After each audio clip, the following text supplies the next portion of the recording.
Bonjour. And welcome to this panel on Will the War in Ukraine be a wake-up call for European cyber defense? My name is Antoinette Rossi, and do you hear me? Okay. Hello, and welcome to this panel on Will the War in Ukraine be a wake-up call for European cyber defense? My name is Antoinette Rossi, and I'm the cybersecurity reporter at Politico and also co-author of the Cyber Insights newsletter. With me on the stage is Wiktor Staniszky, Deputy Head of Security and Defense Policy at the External Action Service and previously Head of the Cyber Sector.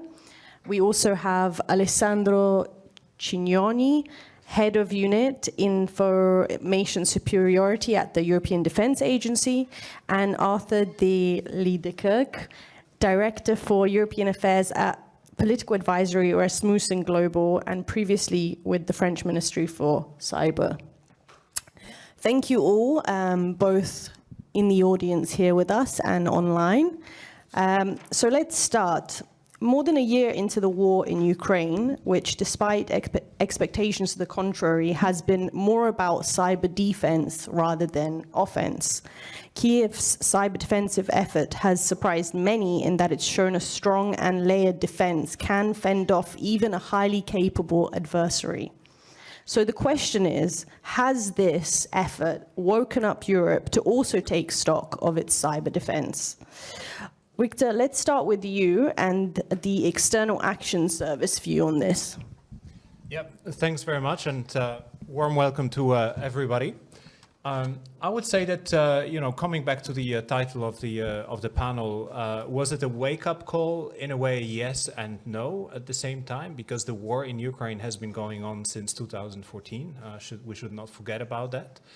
And since that time, a lot of things have happened, both in the European Union in terms of successive cybersecurity policies and strategies that has been rolled out, and as well in Ukraine and in cooperation between Europe and Ukraine. So we have been doing quite a lot to share what we have been doing in terms of building our resilience.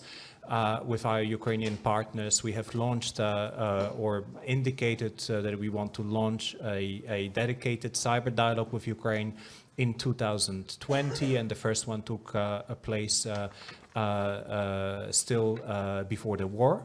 So likewise on the front of cyber defense, even though the latest strategy on cyber defense has been issued in November last year, so well after the war in Ukraine, it has not come from nowhere. We have already since 2014 had in place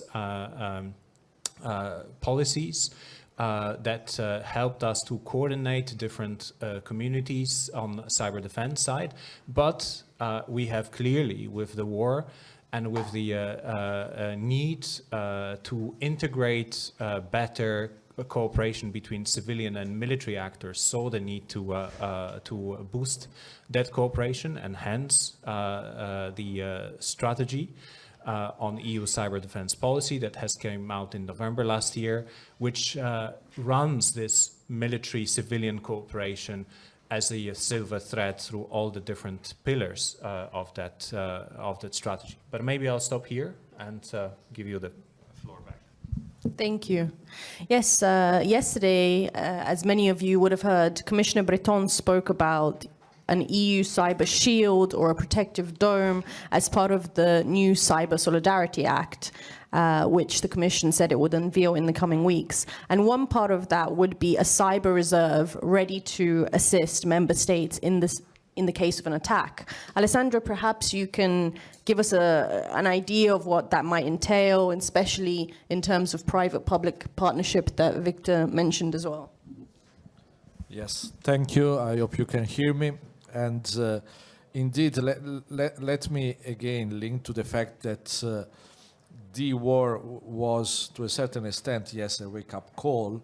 And I think the key element that is important now to stress is the need for coordination, an increased need for coordination.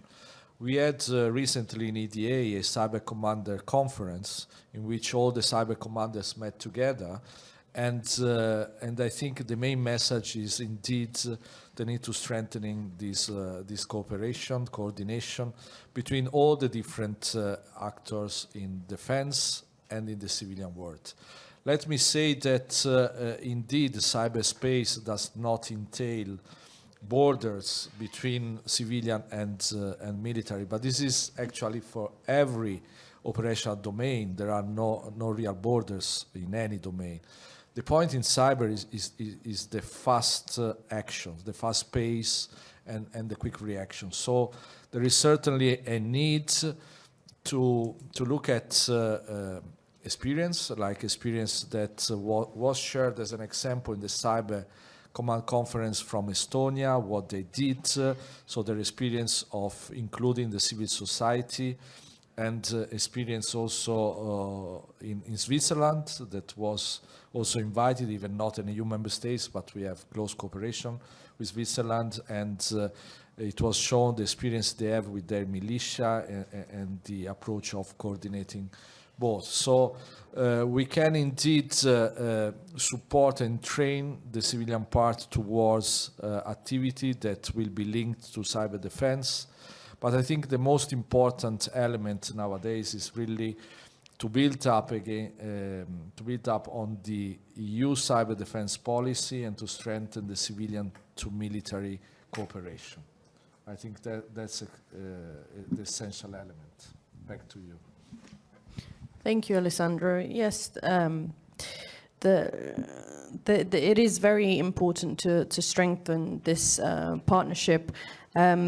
One thing that has been really interesting and unique to the war in Ukraine has been this IT army that's amassed support from the international world.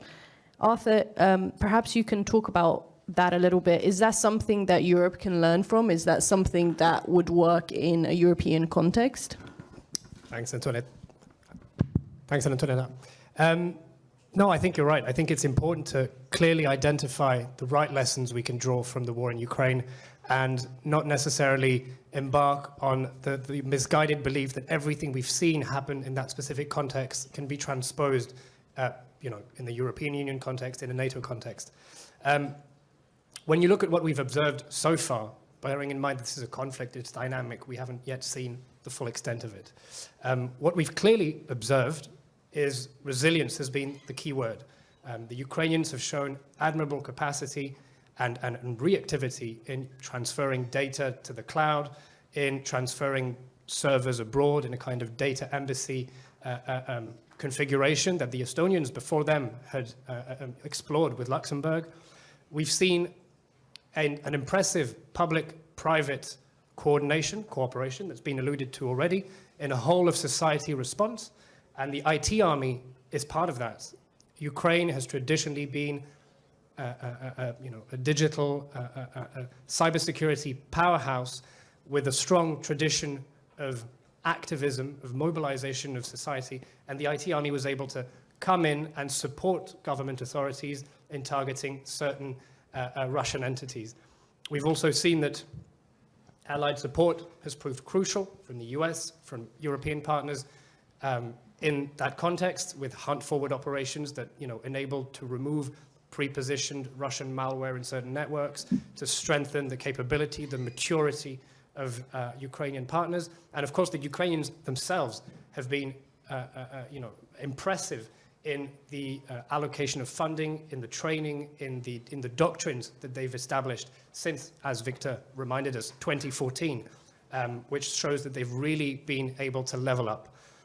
Once we've said that, what can we in Europe, draw in terms of lessons that we can then implement domestically? I think the IT army is a very good example of what worked in Ukraine and what would raise, I want to say significant, but at least certain complexities from a legal, international standpoint in terms of blurring the status of civilian and military cyber combatants. I think there are certain elements that we can, of course, look to and do more on in terms of resilience, in terms of cooperation, but we have to discriminate in order to draw the right lessons. Thanks, Arthur. So we've heard much about sort of a European perspective, and I'm curious to hear a little bit more about how member states individually can boost their cyber defense.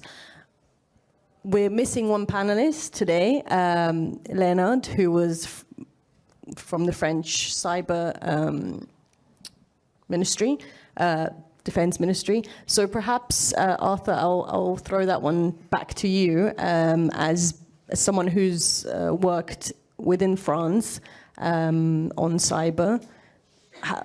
Can you give us some examples of what member states are perhaps stronger at doing?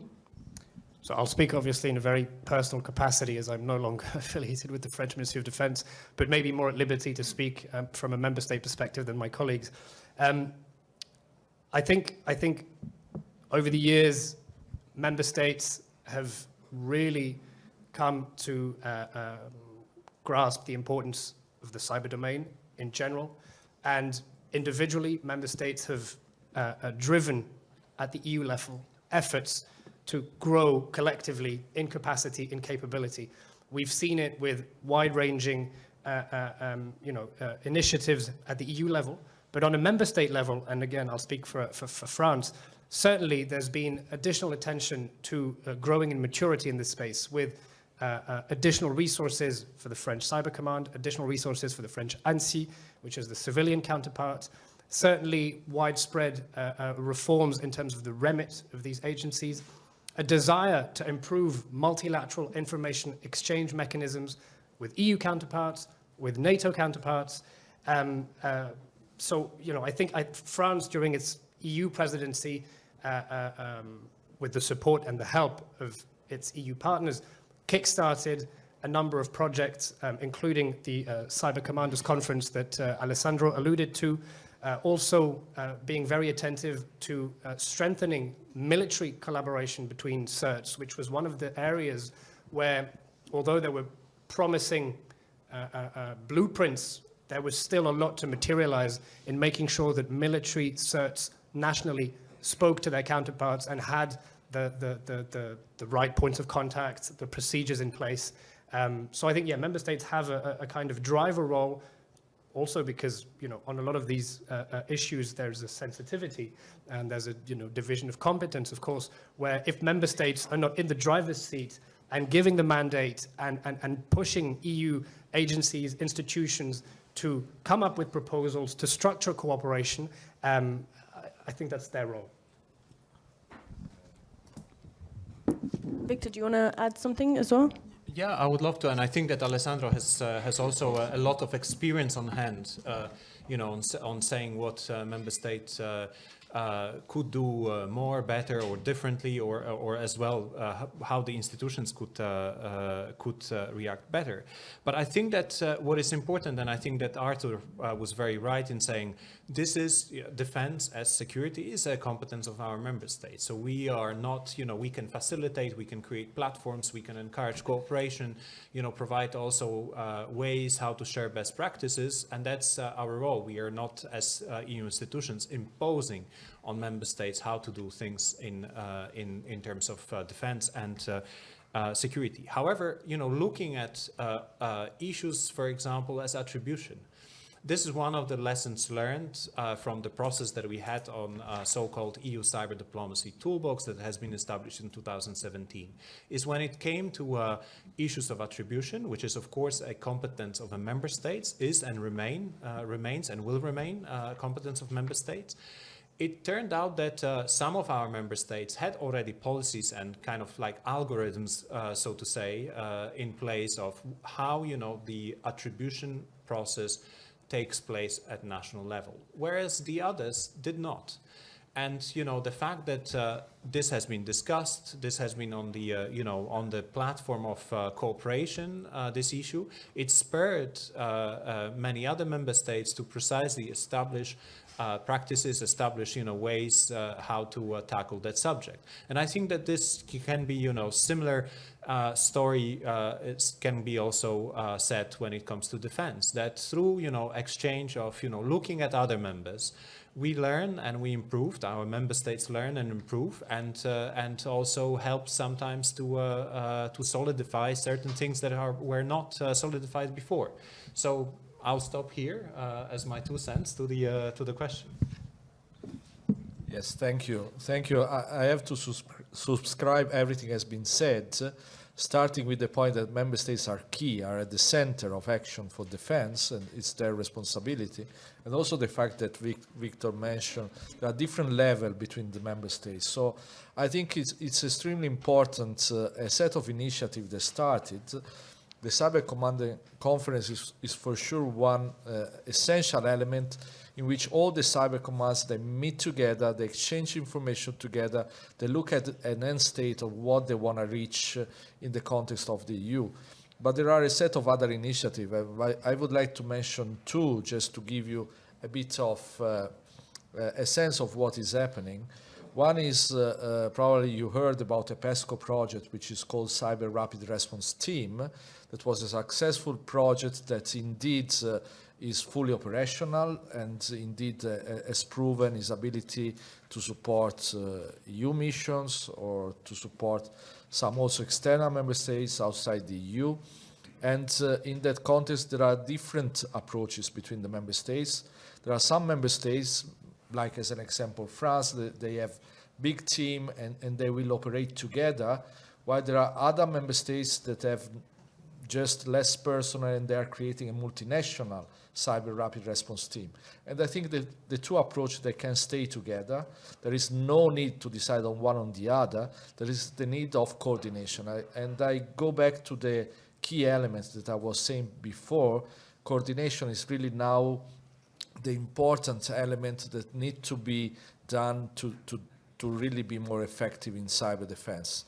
The other example and the other activity that I would like to mention is related to the MICNET project. As the European Defence Agency, we are supporting the exchange between the CERTs, between the different member states. Last November, 18 ministers signed the MICNET. There are additional member states that are going to join soon. And this is indeed an important step because it's about defining procedure. I'm closing this intervention. Say again what Victor stressed at the beginning. It is not something new. I mean, Ukraine, they did prepare themselves in a long run. I mean, they didn't start reacting to the invasion, but they prepared much in advance. And indeed, there is the need to prepare. There is the need to prepare. I think member states are ready, but there is the need of a better coordination, and actions are being taken for that. Thank you. And Arthur, maybe you can share your final thoughts in this. Yeah, no, I just wanted to react to 2 things that Alessandro has said, which I completely subscribe to as well. One is that, of course, Ukraine's admirable resistance, as you said, didn't come out of nowhere. It took years of preparation, of proactive measures to ensure that defense, which was for a long time considered to be on the back foot in comparison to the offense, was able to react in the way that they did. So I think that goes to a lot of the efforts that the EU has been putting in place over the years to make sure we have the capabilities, the posture, the doctrines, and prepare collectively for scenarios such as Ukraine. I wanted to also comment on Alessandro bringing up the EU Cyber Rapid Response Team in the PESCO context, the Permanent Structured Cooperation, so the defense kind of initiatives driven by member states. That's an excellent example, in my mind, of where the EU has been at the forefront, member states in an EU context have been at the forefront of capabilities, of projects that have inspired others. PESCO CRRT was activated, deployed remotely in the early stages of the war, and a few months later, NATO, who does a lot of other things complementary to the EU, decided or reflected on a virtual rapid response capability, I think, or I might have the acronym wrong. So this is to show that the EU in itself and the European pillar in NATO has real contributions to make. And I think it's a very, it's important to have, member states, EU, NATO cross-pollinate their different initiatives and ways of looking at this topic.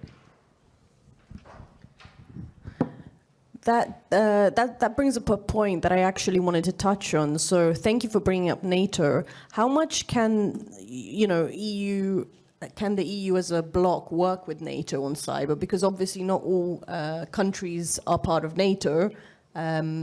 So I don't know, Victor, do you want to take that? I'm happy to take that, but I'm pretty sure that also both Alessandro and Arthur will add from their experience. We can do a lot because we have been doing a lot with NATO on cyber front. There is, of course, a dialogue ongoing between EU and NATO on cyber issues with NATO international stuff. With on cyber issues for a long time, we have had a lot of exchanges when what I mentioned, the EU cyber diplomacy toolbox has been established and then put into action. As well, NATO has been working afterwards on its own playbook, how to approach, different malicious cyber activities. But of course, the sky is the limit, or the political sky is the limit to what we can do.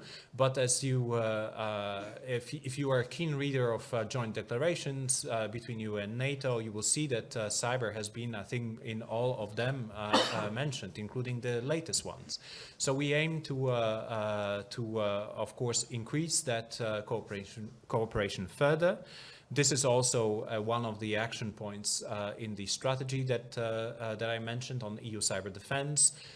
In November, the partnering element or the partner is one of the pillars of the whole approach, because we fully recognize that, of course, we have to increase and improve coordination at the EU level, improve investment at EU level, but cyber knows borders, so we need to do also that in cooperation with our partners, be it such as the United States, Ukraine that we have mentioned, and others, but also with international organizations such as NATO.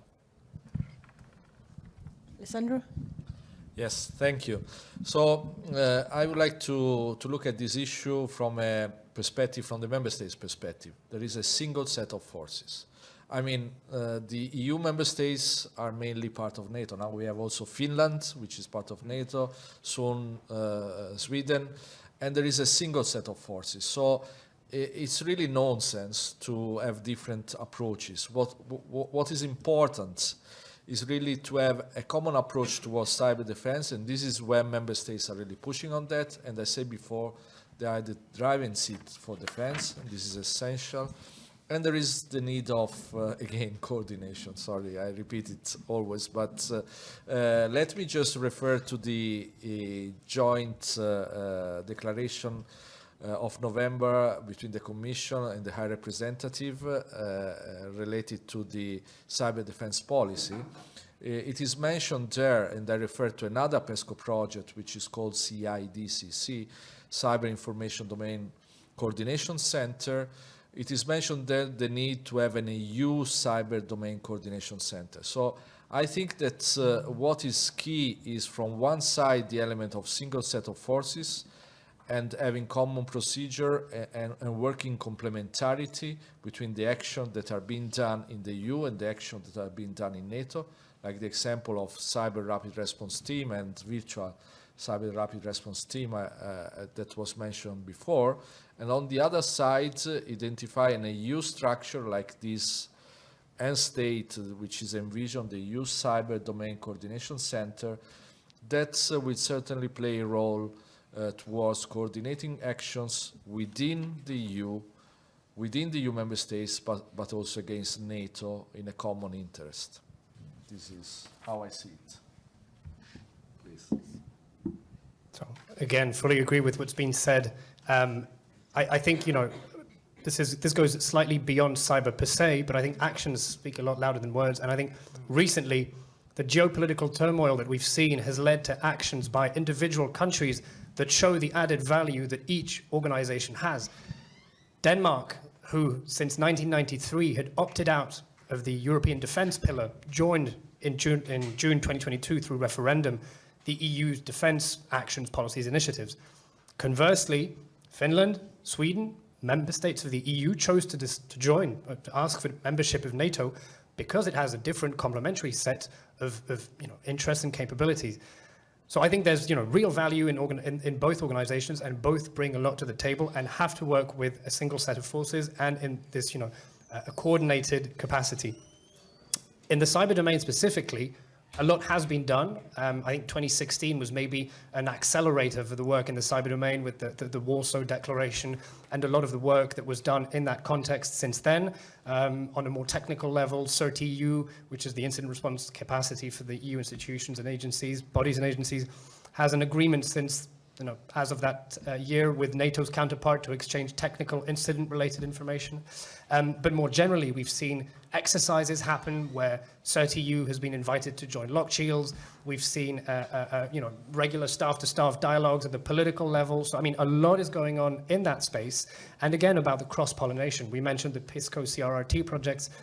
What NATO does also serves as inspiration for NATO reflection. The fact that they had a center of excellence opened up since 2008 in Tallinn, I'm sure played a role in pushing the EU to also look at doing something there.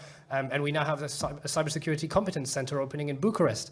So all of that speaks volumes in terms of how much the two organizations can inform and drive together the work done on cybersecurity, cyber defense. And just a last example, as a keen reader of joint declarations, in January 2023, or maybe it was just before, in 2022, that you had the latest joint EU-NATO declaration, which, among many other things, sets up a task force, joint task force, EU-NATO, for the protection of critical infrastructure, which of course has a digital cyber element. So again, ample proof of why the two need to work together. They have different instruments, different remits, but one set of people working behind them. So I think it makes sense. Thank you, Arthur. So, unfortunately, the war doesn't seem to have an end in sight, at least for now. So, as with every conflict, there is the question of exasperation, and resources are not limitless. So, my question is, how has the EU helped? How has Europe helped for now? And how will or can it continue to assist Ukraine in cyber? We've learned a lot from this brave country, but what can we do to help it going forward? Yeah, and indeed, you're rightly pointing out that unfortunately we don't see for the time being end in sight. But I think that, as High Representative Borrell has said on numerous occasions, including earlier this week when he met Foreign Minister Kuleba, Europe stands behind Ukraine, and I think that's the departure point that we are at. That we need to do whatever is necessary to make sure that Ukraine can defend itself. We have been doing enormously a lot on the so-called hard defense side with ammunition elements, with other armaments. But anyway, I digress from cyber. But it also includes cyber. So first of all, very concretely on cyber, we want to continue good cooperation and good exchanges that we already have established with Ukraine, including through the dialogue.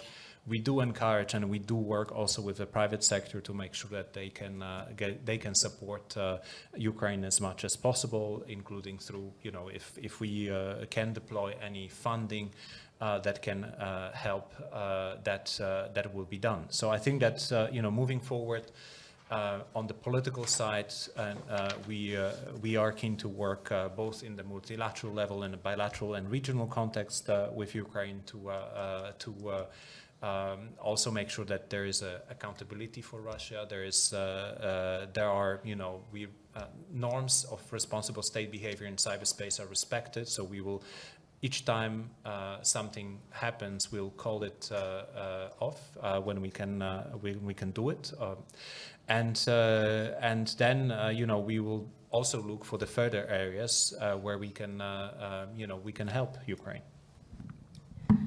Was it, correct me if I'm wrong, wasn't it that the first time the EU actually attributed a cyber attack was the Viasat satellite hit? Indeed, that was the first case of coordinated EU attribution. So Viasat attack, for those of you who might not be familiar with it, although I'm sure that that most of you are, happened on the 2 hours, I think, before the start of invasion, so on the eve of 24th of February, which had detrimental effect to the ability of many administrative bodies in Ukraine to communicate, including military ones, and then had also impact on other parts of Europe, including in the EU. There has been several modems that impacted, that severed communication of wind farms and other services.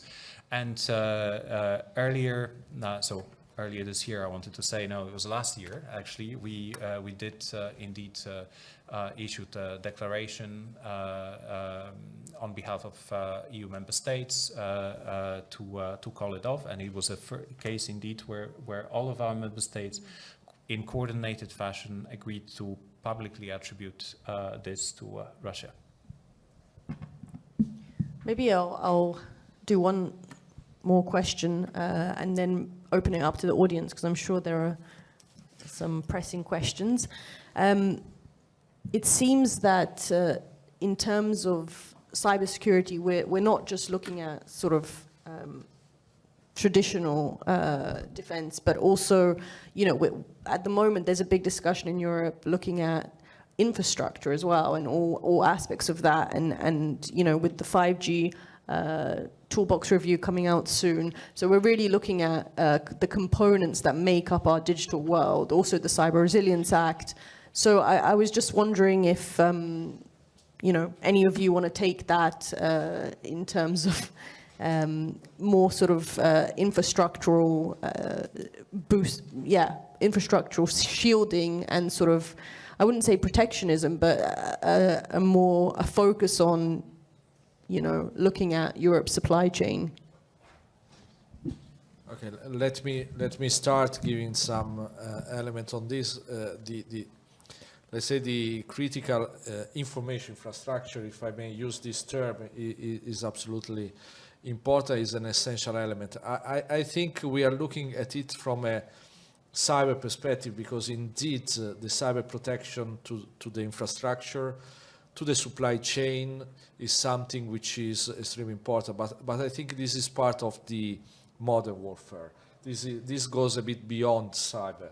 And here I would like to mention the importance of changing the paradigm of warfare. Looking at NATO, last month I think that there was issued a concept of multi-domain operations, which is the Americans, they call all domain. The point here is that is a full governmental type of action which is needed. We cannot imagine, let's imagine a single member state which is strengthening the support to Ukraine, and as a reaction he may receive some attack in his internal infrastructure, and this needs really to be strengthened. So I think that something which is evident from the war in Ukraine that we really need to take into account is that the time for a all domain or a full governmental type of warfare is needed. And we need to have the civilian lead on some activity, the defense lead on some other activity, and sometimes being fast enough and able to switch between the two when it is needed. And this is something extremely important. I just wanted to reflect on the previous question in terms of what we can do to help Ukraine with limited means. I mean, not extensible forever. I think there are three things I would look at. One, and I can be deliberately a little controversial here because I'm not, an official or representing a ministry. I think something that Général Bonnemaison, who's the head of the French Cyber Command, drew attention to in a recent hearing at the French National Assembly was that the US is able to offer some of its allies hunt-forward missions, which I explained earlier. I would call for an EU capability. I'm not the only one calling for it. I'm just saying that this is something I think we should be doing as European allies, offering hunt-forward capabilities to some of our partners, providing experts who can go on-site or remotely, scanning, trying to pick out and then neutralize some of the pre-positioned malware in partner networks. Another thing I would argue that we can do, and which isn't necessarily too costly, is ramping up, or at least looking at training and exercise with our Ukrainian counterparts. I know some of it's being done already. I think we can still do more. I know the EAS has cybersecurity dialogues with Ukraine. There's the Eastern Partnership Framework, which is another set of dialogue going on where, I think we have a lot to learn from them, but I'm sure we can contribute to this learning process with some of our own expertise, because training and exercise is truly the backbone of trust, information sharing, and potentially down the line, if and when Ukraine becomes a NATO ally, interoperability. Last thing I would argue is that our cybersecurity companies in Europe, we always mention, American big tech, which has been of tremendous support to Ukrainian partners. Some of our own European companies have been at the forefront of supporting Ukrainian partners with cyber threat intel, with providing free software when and if needed. I think we should look at using more public funding to support these companies who have been, again, actively involved in supporting Ukraine. And perhaps better marketing, And buying market. We know all about Google, we know about Microsoft's support to Ukraine, but Exactly. we don't really know about the European companies that are supporting. So I would say, and just for those who aren't aware with what Arthur brought up, which I'm really glad that you did, General Bonnemaison, the French head of the French Cyber Defense Command, actually said that these fast-forward operations or hunt-forward operations by the US were raising questions for possible espionage, which was quite a controversial comment that he made, but he did that a while back, in January. Victor, if you want to add on any of those 2 points. Yeah, maybe I will build on what Alessandro said a little bit about, complexity of today's world. And it's part that indeed, when you think in your silo, it seems relatively simple, but actually when you think about, what needs, what makes cyber secure and also defend, you can build, your best defenses, you can have the best capability to detect, and you have a fallback position, but if you have no electricity, it does not function simply. So I think that also the conflict in Ukraine and previously also COVID showed us how dependent we are on the supply chains, and we need to rethink about also that from the perspective not only of the trusted supply chains, but also from transport perspective and petrol availability and whatnot. And also on the issues, that digital backbone is dependent on energy grid, and energy grid has to also be secure from different attacks. So I just want to flag that this is a part of the thinking that also we are doing on our side. Again, not entirely related with cyber, but we have in November last year we have issued also a communication on military mobility, precisely recognizing that if we want to, have our set of forces, including NATO forces, mobile within Europe, we need to make sure that infrastructure, so train, roads, is adapted to that, so that transports with tanks can pass under the bridges, and the roads are good enough and wide enough to allow that. And the same thinking we need to deploy more and more on integrating cyber, as Alessandro indeed said, quoted US, in the multi-domain approach. May I add one element, just to mention that something extremely important that we can look at Ukraine is how they did protect the railways. Yeah. And that was essential because in the way the Russian were attacking was also to demotivate population. And so their ability to transfer population, to have the railway available, that was essential. So this is just to say that we need to avoid looking at silos. We really need to look in all domain, in a multi-domain type of operations, looking at cyber as one key element that has to go together with all the others.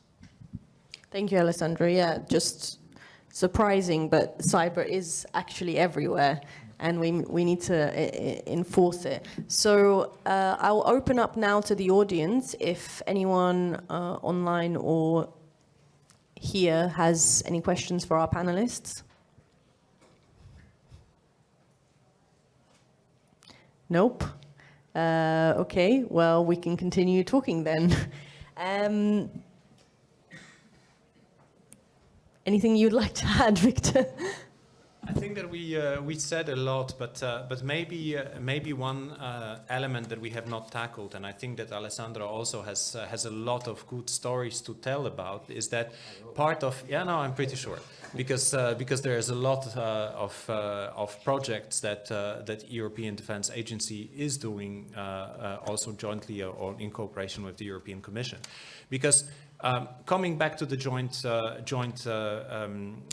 communication on EU cyber defense policy, is that, of course, the pillar of cooperation is super important, because this is area where we discovered not discovered entirely, but realized that in comparison to the civilian world, the defense actors were not as well coordinated and joined up and the structures did not exist as they do exist on the civilian and on cyber realm. But the second second very important pillar was also to make sure that we do invest in the in cyber defense and solutions. And I think that's where my segue goes to Alessandro, to say that we would love to see way more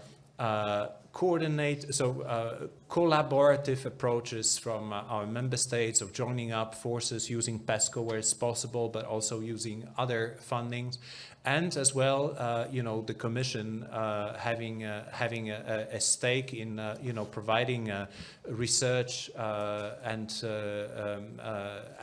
investment into development through the different funding streams in Europe. And this is very important, because we also, when we look at, in comparing where we stand as Europe in comparison with the investments that are made in the US or China, we are underinvested, in that. So that's my sort of cue to Alessandro to maybe say a few more and give good examples of collaborative projects that you have already ongoing. Yeah, yes, indeed. The element of investment is extremely important. PESCO was mentioned before, and by the way, there is in this permanent structure cooperation, in which member states together they decide to commit more, to do more, and there is a specific commitment on cyber, which talks also about investing more together in cyber and doing more activity in cyber. And indeed, there are good examples of activities that are being conducted in cyber. I mentioned before the CIDCC, Cyber Information Domain Control Center, which is a PESCO project in which, in that case, member states are funding. But there are also collaborative projects in which the Commission is co-funding. So there is a part of funds from the Commission, a part of funds from the member states, and they're working together towards reaching objectives. And it's not just the European Defence Fund, but as we were saying, cyber is bigger and more transversal. Let me just mention that before we discussed about Cyber Rapid Response Team, but the toolbox which is being used by the Cyber Rapid Response Team was co-funded also by DG Connect. So by Commission, not really looking from only a defense perspective, but looking from a dual-use perspective.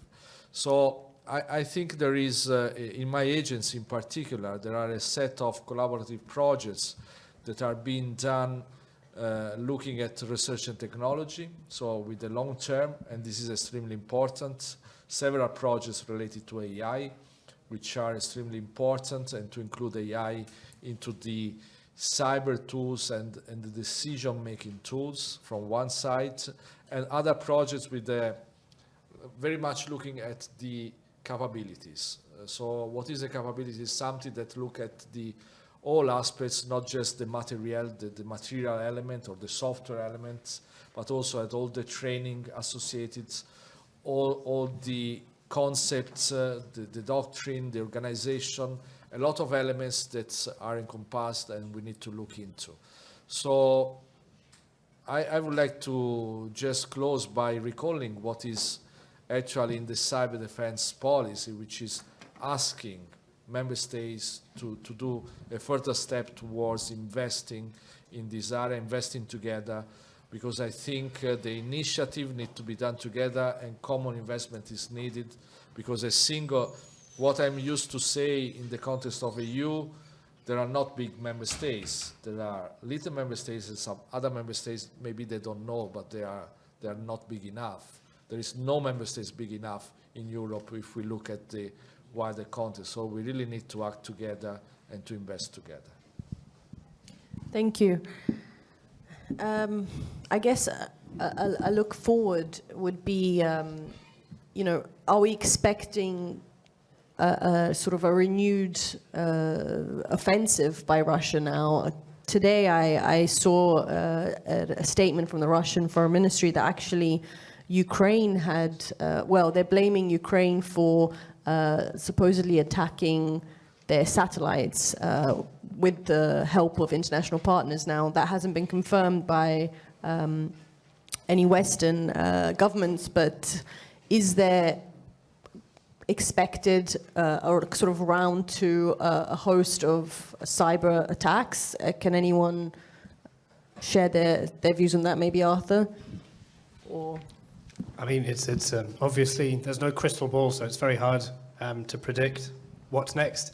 But I would argue that we haven't seen the full extent necessarily of Russian capabilities, be it because they were, mindful of spillover effect, be it because they expected a swift victory in Ukraine and had to reorganize a number of things internally, be it because they relied on, to a large extent, cyber criminal capabilities, and now they've realized that these weren't as efficient as they necessarily thought. But I wouldn't underestimate what they could do, and we shouldn't lull ourselves into a false sense of security. I think as, they're maybe put on the back foot increasingly in the physical domain, especially with the potential Ukrainian counteroffensive coming up, a reaction in cyberspace should not be excluded. They've shown we've known for years, and they've shown in this conflict, even though it hasn't been the cyber Pearl Harbor that we expected, they've shown that they are capable and can take down infrastructure and can have wide-ranging campaigns that are efficient.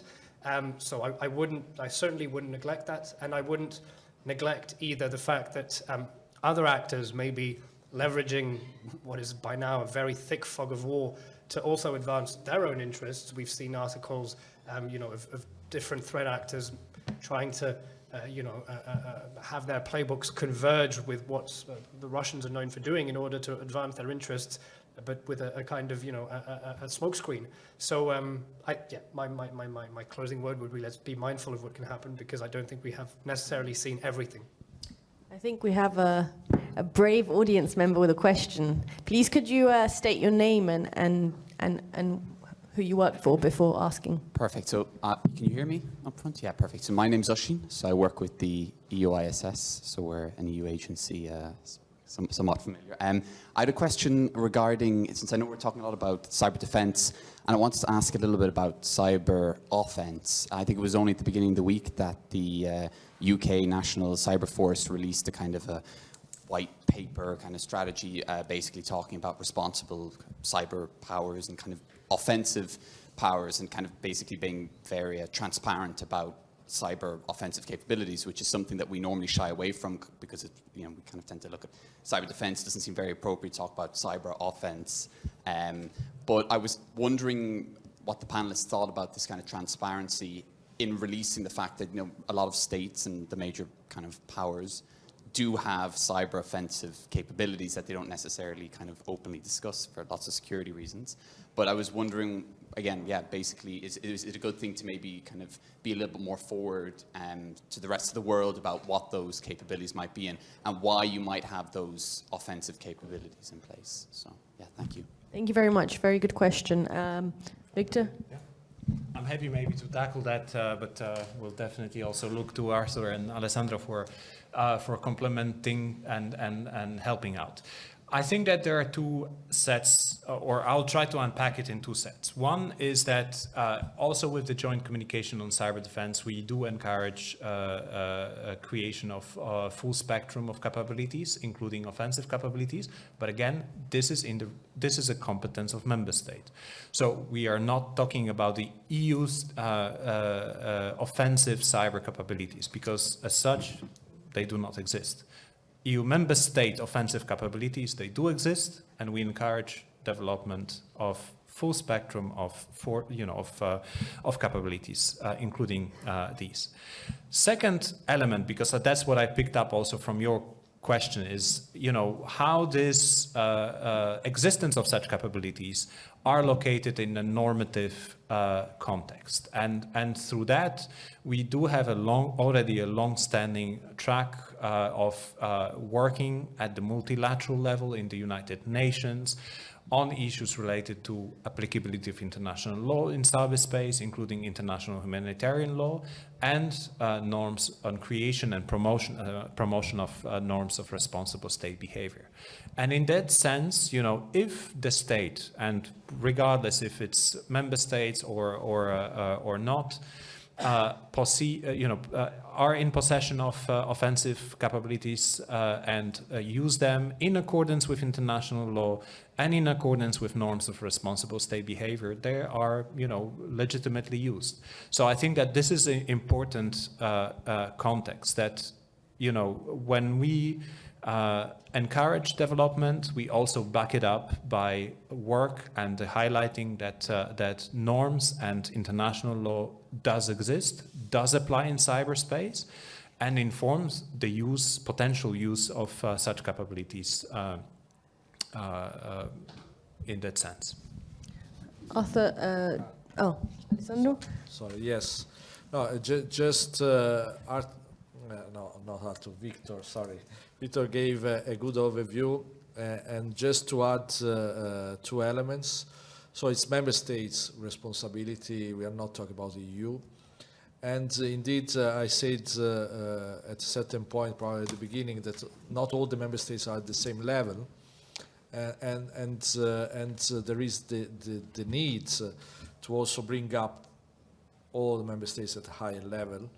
And indeed, there are two elements to be considered when we talk about cyber offense that are related to capacity to do it and political ability to sustain that. So these are two additional elements that also need to be considered. And for sure, member states will not tell what are their capacities. This is something that is not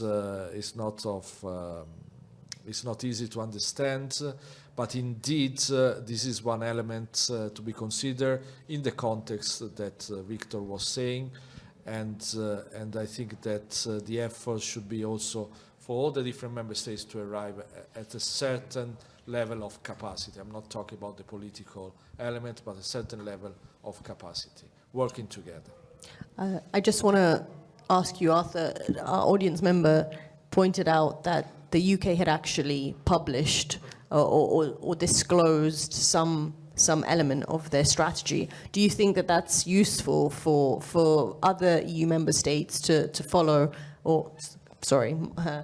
member states in the EU should follow? The UK is no longer a member state. In much the same way that we encourage companies to disclose attacks, right? It's for the benefit of others. Is that something that you see? Yeah, I mean, it's the UK's communication on this isn't the first one. Other countries have done it before. France did it in 2019 with the Doctrine de lutte informatique offensive, which has, in my mind, two merits. One, even though, for a lot of countries, they have these capabilities, they don't necessarily advertise it, but it has, in my mind, communicating publicly about this has two definitive, advantages. One is obviously to deter, or as the French would prefer, to discourage, and to communicate clearly to your adversaries that you have these capabilities and your intention to use them if you feel the need to. And of course, for allies, it has the benefit of explaining more clearly the context, the framework, the mechanisms in which these can be used. In a NATO context, for instance, there is a mechanism called SCEPFA, Sovereign Cyber Effects, provided voluntarily by allies. Or is it for allies? But it's a way where member states individually can offer to allies the use of their own national offensive cyber capabilities for an offensive mission under the control of member state who retains these capacities and the mission command always, but for the benefit of the alliance. So I think it has merits. Again, the NATO example shows that this is something that can be done with strict, national prerogatives in place, but in a multilateral context. So I do see merit to this, and I think the UK's communication certainly won't be the last. Thank you very much. Is there any other questions before we close the panel? No? Well, then thank you, gentlemen, for sharing your views and for an interesting discussion. Thank you.